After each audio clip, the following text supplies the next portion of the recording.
اور جو جان کا خطرہ، ایک انہوں نے کہا کہ جی میری جان کو خطرہ ہے تو میں اس کی وجہ سے عدالت نہیں آ سکتا، عدالتیں اٹھ کے میرے پاس آ جائیں، تو جب آپ جلسوں میں جائیں گے تو تب آپ کیا کریں گے؟ تب آپ کی جان کو خطرہ نہیں ہوگا۔ پھر خان صاحب ہمیشہ ایک تھیوری کر لیتے ہیں، میری جان کو خطرہ، پتہ نہیں یہ خود سے ہی کوئی اٹیک خود پہ نہ کر لے، کیونکہ جو پہلا حملہ ہوا تھا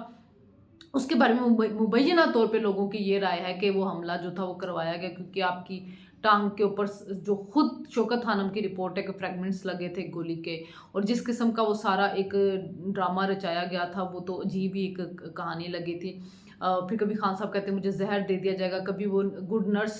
سیزن دیکھتے ہیں تو وہ کہتے ہیں کہ جی وہ انسولین کی تعداد بڑھ جائے تو انسولین کی مقدار بڑھ جائے تو کیا ہوتا ہے جی ہارٹ اٹیک ہو جاتا ہے۔ تو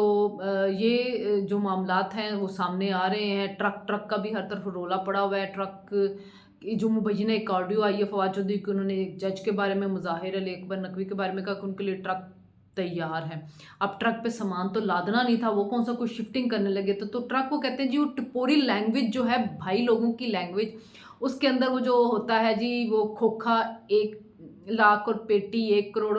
ٹرک کہتے ہیں 1 ارب، اگر 1 ارب ہے تو جی سوچیں ہمارے پھر ججز کہاں پہ۔ کچھ اور بھی معلومات سامنے آئی ہیں کہ جو پرویز الہی کے رائٹ ہینڈ ہے محمد خان بھٹی، جو بلوچستان جاتے ہوئے پکڑے گئے تھے، انہوں نے بہت زیادہ جو بیانات ہیں وہ دے دیے ہیں اور بہت سے انکشافات کر دیے۔ عمران احمد تو نہیں کہتے تھے پرویز الہی کو پنجاب کا سب سے بڑا ڈاکو ہے، تو انہوں نے بڑے انکشافات کر دیے، جس کے بارے میں فواد چودھری نے کہا کہ جی اگر آپ نازک غذا کے ساتھ رسی باندھ کے اینٹیں لٹکائیں گے تو کوئی بھی بیان دے دیا جائے گا۔ سمجھ نہیں آتی یہ ایسی تھیوریاں کہاں سے گھڑتے ہیں۔ تو وہ اگر وعدہ معاف گواہ بنتے ہیں جو ان کا بیان ہے تو وہ بیان پھر بڑا افسوسناک خوفناک ہو سکتا ہے۔ آپ یہ دیکھیں نا، فرا گوگی کے اوپر بھی سارے کرپشن کے کیسز جو ہیں وہ سٹارٹ ہو چکے ہوئے ہیں، کروڑوں اربوں روپے کے انہوں نے پلاٹس لیے ہیں پنجاب کے اندر۔ فخر درانی کی سٹوری تھی جو انہوں نے بتایا کہ برطانیہ کے اندر ان کی وہ کمپنیاں ہیں۔ تو یہ سارے معاملات سامنے آئیں گے۔ آج نیب کے جو ایک چیئرمین ہے وہ ایک ریٹائرڈ جنرل لگ گئے ہیں جی، اور ریٹائرڈ جنرل جو لگ گئے ہیں تو اس کے اوپر فواد چودھری نے کہا جی یہ تقرری متنازع ہے، کیونکہ ہمارے جو استعفوں کے نوٹیفیکیشن تھے معطل کر دیے گئے ہوئے ہیں، اور ہم جو ہیں وہ اب ہمارا leader of opposition Shah Mahmood Qureshi ہے تو اس کی مرضی کے ساتھ جا کے وہ لگنے چاہیے تھے۔ تو سمجھ نہیں آتی جی ان کی کون سی کل سیدھی ہے، کبھی وہ امریکہ سازش کرتا ہے، کبھی امریکہ سازش نہیں کرتا۔ اب امریکہ سازش نہیں کر رہا، اس کی وجہ پتہ کیا ہے؟ ہم جا رہے ہیں چائنا اور روس کی طرف، امریکہ چاہ رہا ہے کہ ہم ان کی طرف نہ جائیں، جس کی وجہ سے وہ IMF کے ذریعے ہمیں تنگ کر رہا ہے، سخت اشتراک، اور کچھ وہ عمران سے معاملات سیٹ کرنے کی کوشش کر رہا ہے کہ اگر آپ ہمارے ساتھ مل جاتے ہیں اور اگر آپ ہمارے ساتھ ہماری مدد کرنے کے لیے تیار ہوتے ہیں، چائنا کی طرف نہیں جاتے ہیں۔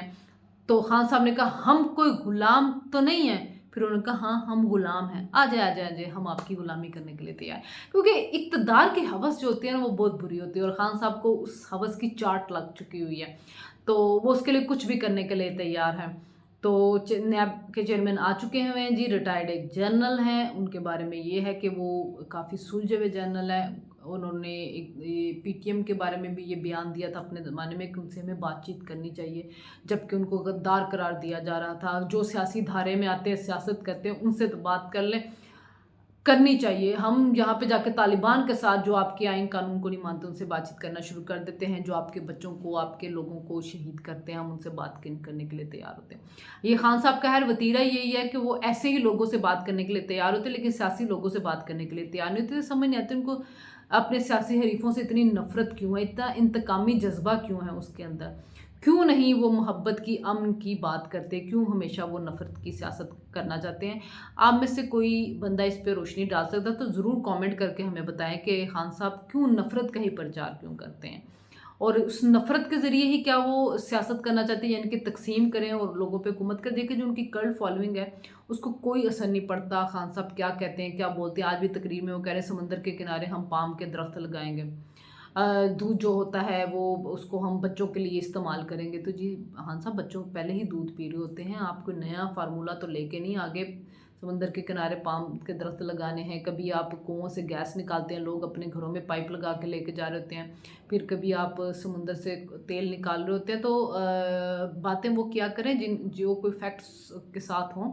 ہوائی کلے نہ بنایا کریں، لیکن ماشاءاللہ سے جتنی پڑھی لکھی آپ کی کلٹ فالوئنگ ہے وہ اس کے اوپر بھی یقین کر لیتی ہو، اور ان کو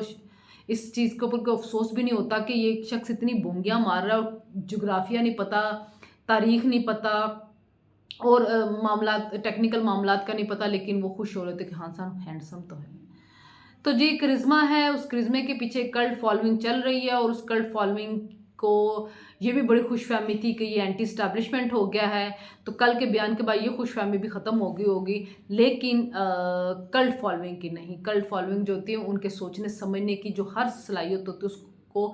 بند کر دیا جاتا ہے، تو وہ سوچنے سمجھنے سے آری ایک قوم جو ہے وہ اس پاکستان میں تیار ہوئی۔ بعض دفعہ میں سوچتی تھی کہ یہ کیسے ہو سکتا ہے کہ دجال آئے گا اور وہ لوگوں کو بہکا دے گا، لوگ اس کے پیچھے لگ جائیں گے، لیکن پھر میں خان صاحب کے فالوورز کو دیکھ لیتی ہوں۔ آج کے لیے اتنا ہی، پھر ملاقات ہوتی ہے جی، اللہ حافظ۔